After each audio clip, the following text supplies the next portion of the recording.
Hello everyone, thank you very much for coming back for week 2 of this presentation series I'm doing for my wife. This week we're going to talk about media bias, and we're going to start off by talking about how it is that bias creeps into stories. Most of us accept that the media is a biased organization, either one direction or another. In the United States, it's typically either Republican or Democrat in its bias, conservative or liberal.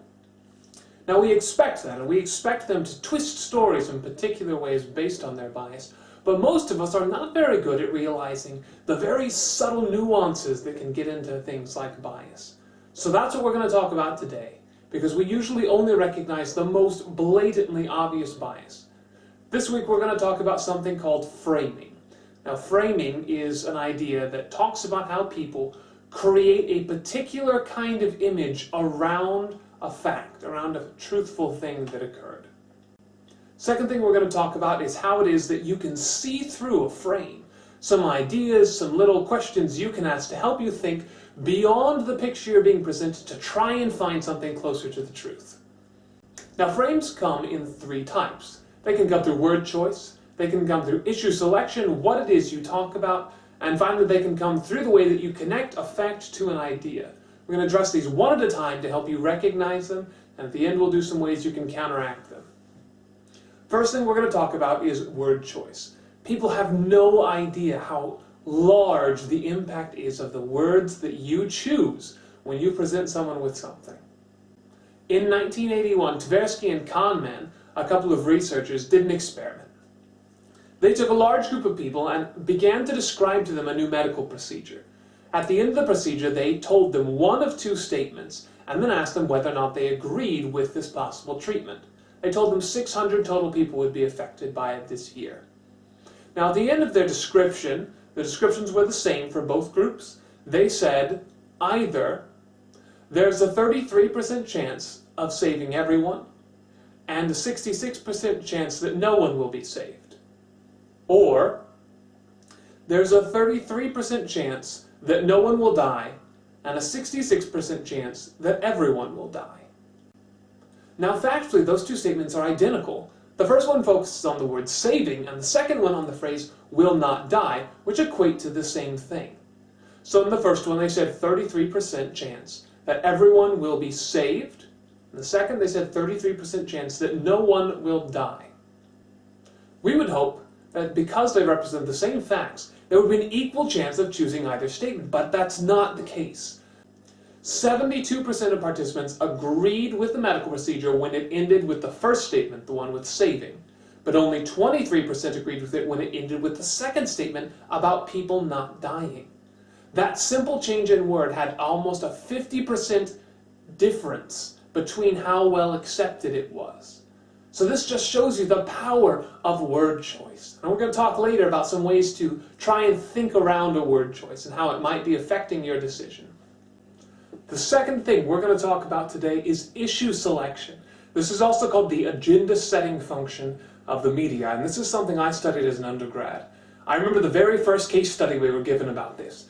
It revolved around some researchers in New York who decided to do a poll during a time when the news was doing extensive coverage of violent crime in New York City.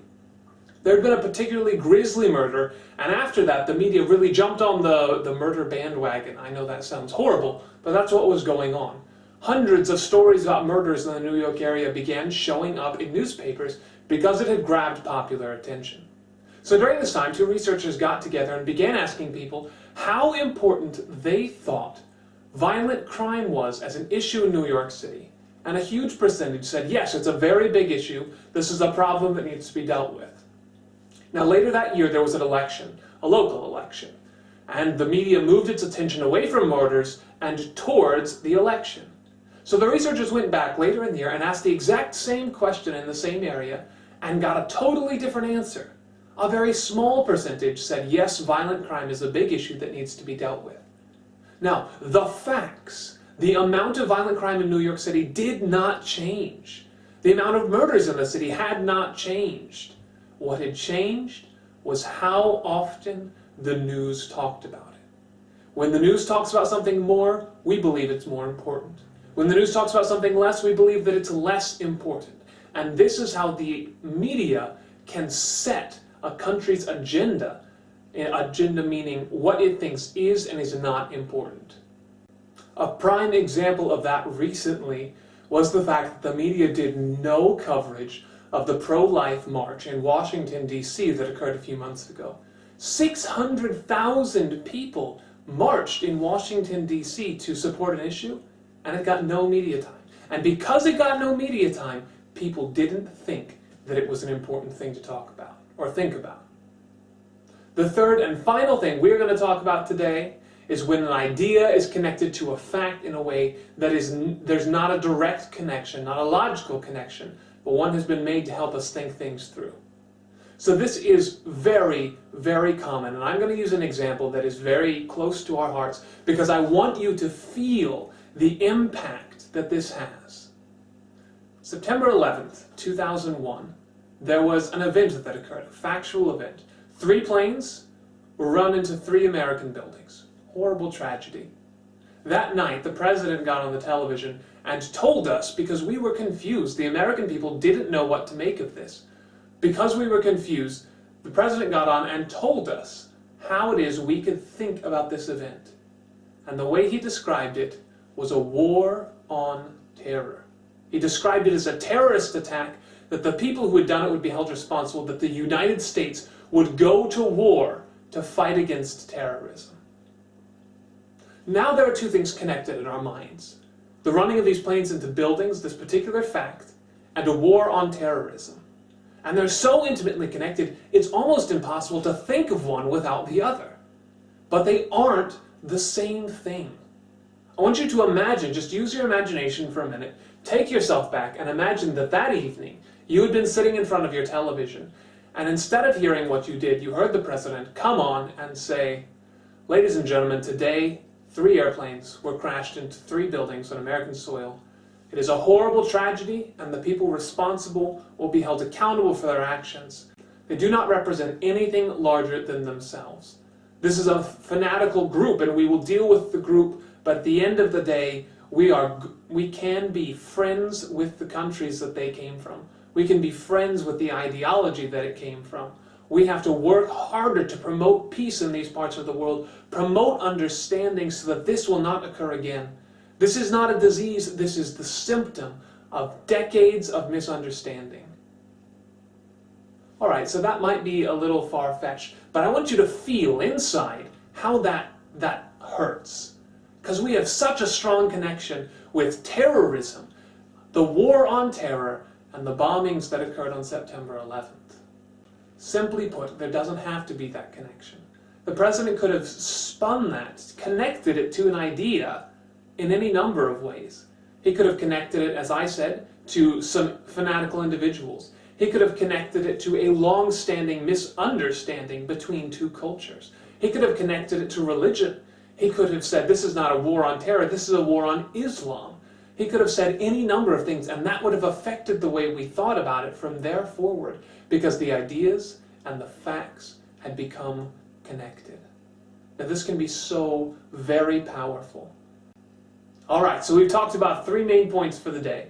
We've talked about word choice, we've talked about issue selection, that is agenda setting, we've talked about the connecting of facts with ideas in ways that there's not a direct logical connection.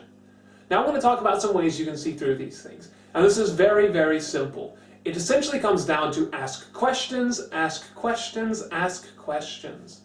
Think about word choice. If you're ever presented with a choice, if you're presented when someone is talking about an idea, go ahead, take a second and ask yourself, could I rephrase this to make it seem more appealing? Could I rephrase this to make it seem less appealing? And if you could, realize that the words they're using are affecting your decision. Simply try and take a step back and ask yourself, what are the facts? What are the facts, and how could phrasing be affecting the way I think? Second thing you can look at, and this relates to agenda setting, is trying to take a moment and step back and ask, how big an issue is this really? And the second thing is this an isolated incident, or does it reflect a larger truth? A lot of times isolated incidents get into the news, and we begin to think there's a problem around something that has only occurred once out of every 100,000 times. We have to really think, Is this connected to factual evidence? Is this connected to a larger truth? And that should be the level of how important it is in our minds. Finally, the connecting of ideas and facts. This one can be one of the most difficult because of how affective it is, how close it is to our hearts. If you come across an idea that is connected to a fact, just ask yourself, could I connect this idea to a different fact? Could I connect this fact to a different idea? And how would that change the way I think about it? Thank you very much for joining me for a second week here talking about media bias. I hope you come back next week. Next week we're going to talk about reading body language, something that is rather popular at the moment, actually. There's a TV show out there called Lie to Me that takes this idea, creates a whole television show out of it. So I hope you join me again, and I look forward to talking with you. And remember, get out there and fight for the truth.